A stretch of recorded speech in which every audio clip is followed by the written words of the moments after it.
இன்றைக்கி உங்களோட வீட்டிலையே நல்ல ஒரு பர்ஃபெக்டான ஃப்ரைட் ஆனியன் எப்படி பண்ணுறது அப்படின்றத பார்க்கலாம். ஃப்ரைட் ஆனியன் வந்து பார்த்திங்கன்னா நம்மளுக்கு நிறைய ரெசிபீஸில் யூஸ் ஆகும், மேலே கார்னிஷிங்க்கு யூஸ் ஆகும். ஃப்ரைட் ஆனியன்றது வந்து ஒரு சிம்பிளான ரெசிபியாக இருந்தாலும் அதை வந்து ஒரு பர்ஃபெக்டான பதத்தில் செய்கிறது ரொம்பவே வந்து கஷ்டமான ஒரு விஷயம். ஏன்னா அது கொஞ்சம் மிஸ் ஆனாலும் டக்குன்னு அது வந்து கரிஞ்சு போகிறதுக்கான வாய்ப்புகள் இருக்குது.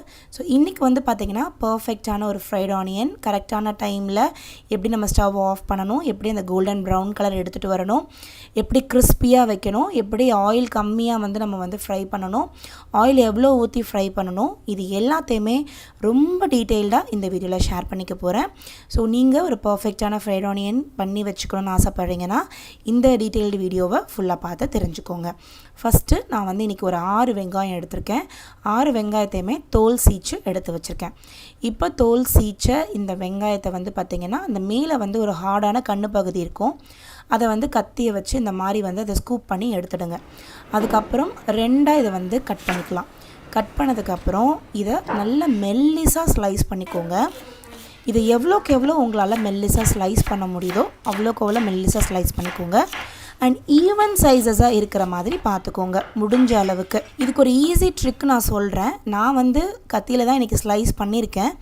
பிகினர்ஸாக இருந்தீங்க அப்படின்னா நம்ம வந்து பொட்டேட்டோ கிரேட்டர்ஸ் இருக்குது இல்லையா, நம்ம ஸ்லைஸ் பண்ணுவோம்ல, பொட்டேட்டோ ஸ்லைசர்ஸ் இருக்கும்ல, அதில் கூட நீங்கள் அதை வந்து ஸ்லைஸ் பண்ணி எடுக்கலாம். ஸோ ஈவன் சைஸாக கிடைக்கும். இப்போ நம்ம ஏற்கனவே கட் பண்ணி வச்சுருந்த இந்த ஆனியன்ஸை வந்து கையிலேயே வந்து லைட்டாக இந்த மாதிரி ப்ரெஸ் பண்ணி உதுத்து விட்டுக்கோங்க.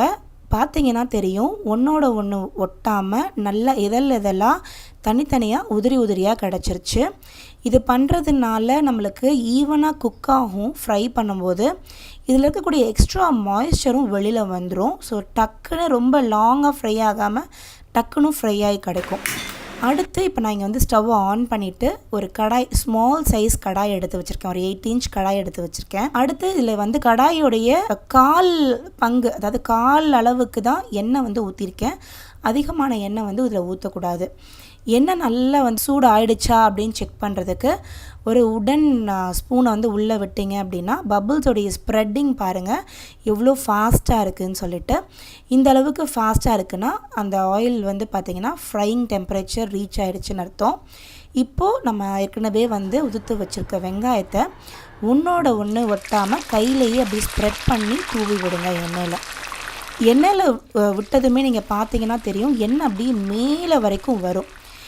அதுக்காக தான் நான் வந்து கால் அளவுக்கு, கடாயோடைய கால் பங்கு அளவுக்கு எண்ணெய் ஊற்றுனா போதும் அப்படின்னு சொல்லியிருந்தேன்.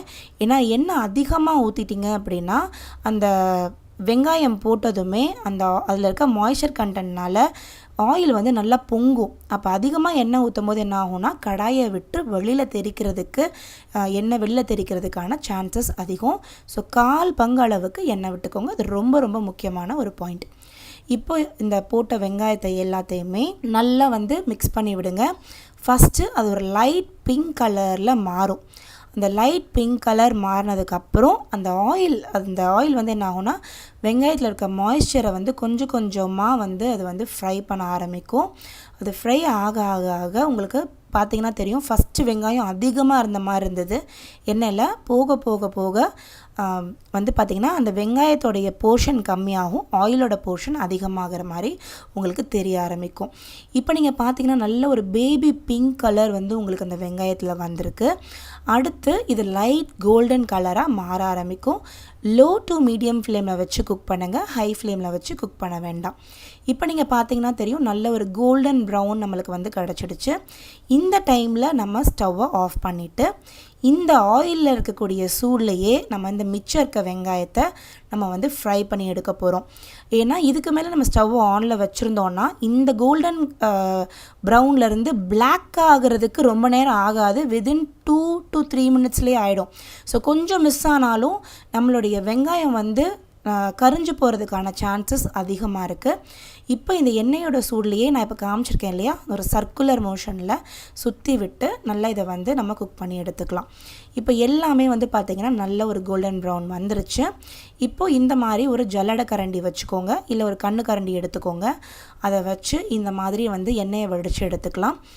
இதுக்கு மேலே ஒரு கரண்டியை வச்சு ப்ரெஸ் பண்ணிங்க அப்படின்னா கீழே இந்த எக்ஸஸ் ஆயில் எல்லாமே வடிஞ்சு வந்துடும்.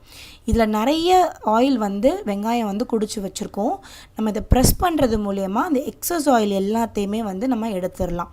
இதை வந்து இப்படி ப்ரெஸ் பண்ணாமல் அப்படியே எடுத்து வச்சிங்கன்னா சீக்கிரமாகவே சிக்கு வாடை வந்துடும். நம்ம வந்து வச்சு யூஸ் பண்ண முடியாது, கொஞ்சம் லாங் டைமுக்கு வச்சு யூஸ் பண்ண முடியாது. அது மட்டும் இல்லாமல் நம்மளுக்கு ஃபுட்லேயுமே வந்து அதிகமான ஆயில் கண்டென்ட் வந்து எடுத்துக்கிற மாதிரி இருக்கும். இப்போ ப்ரெஸ் பண்ண வெங்காயத்தை வந்து நம்ம ஒரு பிளேட்டுக்கு மாற்றிட்டு அதை இம்மீடியட்டாக திரும்ப ஒன்றோட ஒன்று ஒட்டாத மாதிரி இந்த மாதிரி ஸ்ப்ரெட் பண்ணி விட்டுக்கணும். நம்ம ஸ்ப்ரெட் பண்ணி விடலை அப்படின்னா இது ஆறும்போது சவச்சவன்னு ஆகிடும், கிறிஸ்பியாக இருக்காது. இப்போ அந்த எண்ணெயில் இருக்கக்கூடிய எக்ஸஸ் இருக்கக்கூடிய அந்த வெங்காயத்தையும் இதில் எடுத்து போட்டு ஆற வச்சுக்கலாம். ஆறுனதுக்கப்புறம் ஒரு டிஷ்யூ பேப்பரை வச்சு இதை லைட்டாக இந்த மாதிரி ஒத்தி எடுத்தீங்க அப்படின்னா, டேப் பண்ணிங்க அப்படின்னா இதில் இருக்கக்கூடிய எக்ஸஸ் ஆயில் எல்லாமே அந்த டிஷ்யூவில் வந்துடும். ஸோ நம்மளுடைய ஃப்ரைட் ஆனியன் பர்ஃபெக்டான கலரில் பர்ஃபெக்டான கிறிஸ்ப்னஸில் நம்மளுக்கு ரெடி ஆகிடுச்சு. இதை வாயில் ஒன்று எடுத்து போட்டிங்க அப்படின்னா அவ்வளோ ஸ்வீட்டாக ஒரு ஸ்நாக்ஸ் மாதிரி இருக்கும். இதில் வந்து பார்த்திங்கன்னா இந்த ஃப்ரைட் ஆனியன் நீங்கள் செஞ்சு வச்சுக்கிட்டிங்கன்னா ஜீரா ரைஸ், தால் ஃப்ரையில் மேலே கார்னிஷிங்காக போடுறதுக்கு, chicken kurma, mutton kurma, veg kurma, இதில் வந்து நீங்கள் வந்து ஒயிட் ஆனியன்ஸ்க்கு பதிலாக இந்த மாதிரி ஃப்ரைட் ஆனியன்ஸ் அரைச்சி போட்டுட்டிங்கன்னா கூட ரொம்ப டேஸ்டியாக இருக்கும். இந்த ஃப்ரைட் ஆனியன் ரெசிபியை இன்றைக்கி ரொம்ப டீட்டெயில்டாக உங்களோட ஷேர் பண்ணியிருக்கேன். கண்டிப்பாக இந்த டீட்டெயில் ரெசிபி உங்களுக்கு ரொம்பவே யூஸ்ஃபுல்லாக இருக்கும் அப்படின்னு நினைக்கிறேன். இந்த ரெசிபி பிடிச்சிருக்கு அப்படின்னா மறக்காமல் சப்ஸ்கிரைப் பண்ணிக்கோங்க. இந்த மாதிரி ஈஸியான ரொம்ப ஈஸி தான் ஃப்ரைட் ஆனியன்றது, பட் இதோடைய டீட்டெயில்ஸ் அதிகம். ஸோ ஒரு ரெசிப்பியும் வந்து பர்ஃபெக்டாக தெரிஞ்சுக்கணும் அப்படின்னா நம்ம சேனல் ஜாக்ஸ் கிச்சனை மறக்காமல் சப்ஸ்கிரைப் பண்ணி வச்சுக்கோங்க.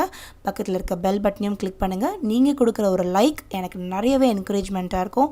அது அடுத்தடுத்து இந்த மாதிரி டீட்டெயில்டான ரெசிபிஸ் போடுறதுக்கு எனக்கு ரொம்பவே வந்து அது எனக்கு ஒரு எனர்ஜி கொடுக்கும்.